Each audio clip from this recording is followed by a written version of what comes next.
Bom dia, ouvintes da Rádio Emboabas. Está no ar mais uma edição do programa Dito e Feito, com o deputado estadual Cristiano Silveira. Hoje temos um programa especial, um balanço completo das primeiras ações, lutas e conquistas do mandato no primeiro semestre de 2025. Deputado, seja bem-vindo. Muito obrigado, bom dia, amigos, ouvintes da Emboabas, amigos São João do Rei, toda a nossa região, um grande abraço, alegria estar aqui de volta. Deputado, o semestre foi marcado por várias propostas voltadas à ampliação de direitos e inclusão. Quais foram as principais iniciativas do mandato nessa área? Bom, o primeiro semestre nós tivemos lutas importantes, né? Nós tivemos aprovação de projetos nossos de enfrentamento ao trabalho escravo. Já temos aqui duas matérias, uma que proíbe a pessoa condenada por trabalho escravo de contratar com o poder público estadual e também de receber recursos, financiamento de bancos oficiais do Estado, como no caso o Banco de Desenvolvimento de Minas Gerais, BDMG. Então, enquanto permanece a condição de condenação por trabalho escravo, essas empresas não podem contratar com o Estado, com o poder público, nem tomar financiamento. Então, foi uma vitória importante. No sentido da inclusão, como diz, né, a gente teve vitória, uma vitória brigando com o governo do Estado, que é um governo anti-inclusão, que é um governo que parece que não gosta das pessoas com deficiência, também parece que não gosta das mulheres, especialmente mulheres vítimas de violência. Eu explico. Nós tivemos aqui a emenda que fizemos ao PPAG, que previa a criação de centros regionais de atendimento aos autistas. Nesse sentido, o governo vetou a nossa emenda, mas nós derrubamos, então está previsto no PPAG a criação de centros. Só que quando a gente foi colocar no orçamento, que não adianta você ter a previsão do equipamento público se não tiver a fonte de custeio de financiamento, o governo mobilizou sua base e vetou. Então tivemos ali uma vitória parcial que vai exigir da gente mais mobilização aí para frente, próximo semestre.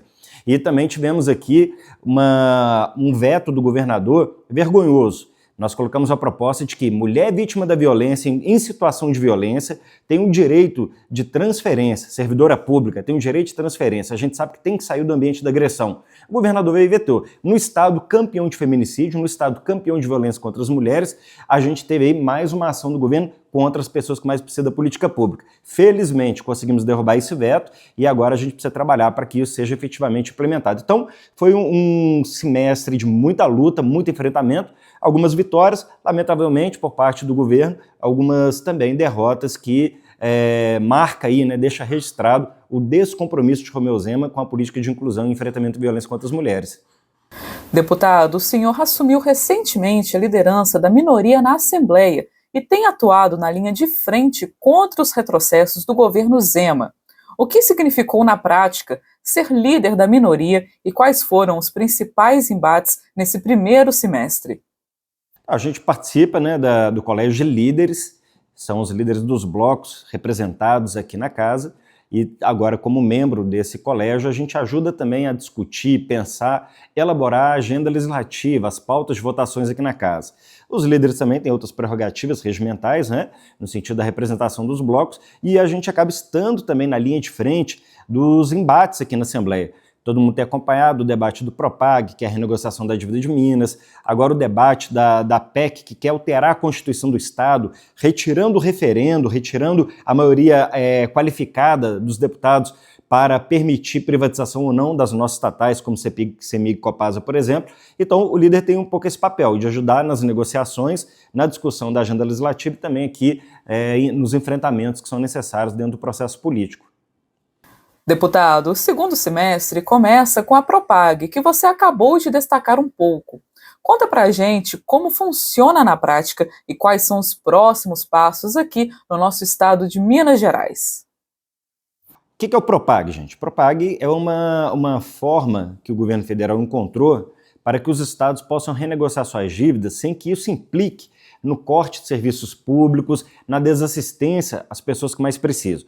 Vamos lembrar, Minas Gerais tem em torno de 180 bi de dívida, que foi se acumulando nos últimos tempos.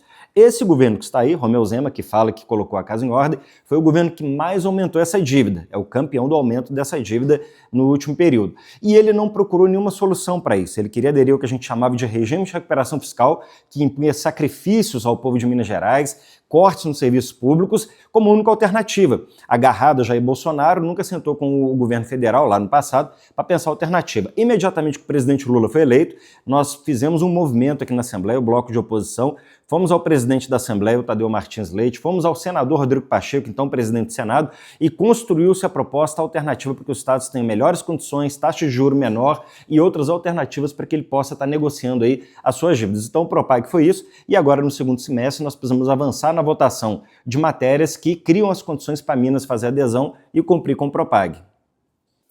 E quais são as principais prioridades do mandato para os próximos meses? Nós queremos continuar lutando de forma muito intensa pela inclusão em Minas Gerais. Esse estado tem que ser um estado inclusivo de fato. Minas Gerais está muito atrasado quando a gente fala de inclusão e compara com outros estados.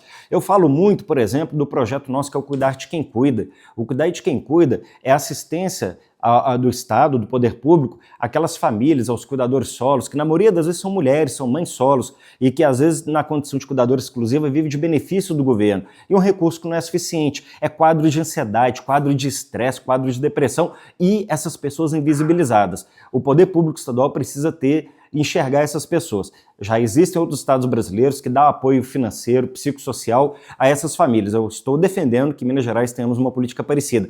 Continuaremos enfrentando a violência contra as mulheres, a gente precisa avançar nesse tipo de política, enfrentamento ao trabalho escravo, as pessoas com autismo e pessoas com deficiências, é necessário que se avance também, precisamos perseguir que as pessoas possam ter acesso ao diagnóstico, à terapia, a tratamento, a medicamentos e o apoio às famílias. Então acho que é uma luta que queremos intensificar no segundo semestre e, evidentemente, continuar lutando contra esse desgoverno que tem aumentado a dívida do Estado, que não tem entregue nenhum tipo de política pública. Gente, vamos falar sério, nenhum hospital regional foi entregue até hoje, casa popular nenhuma foi entregue, nenhum posto de saúde ou hospital novo foi construído nesse estado, o servidor completamente sucateado, Minas Gerais aumentando os índices de criminalidade. Então nós precisamos continuar denunciando e fiscalizando o desgoverno Romeu Zema.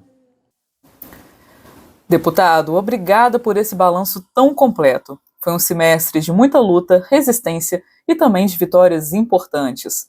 Temos ótimas expectativas para esse segundo semestre de 2025. Aos nossos ouvintes, até a próxima edição do Dito e Feito. Um abraço, deputado. E olha, nós temos que destacar aqui antes de encerrar que também tivemos no primeiro semestre o pagamento das emendas parlamentares que nós indicamos para todas as cidades da nossa região.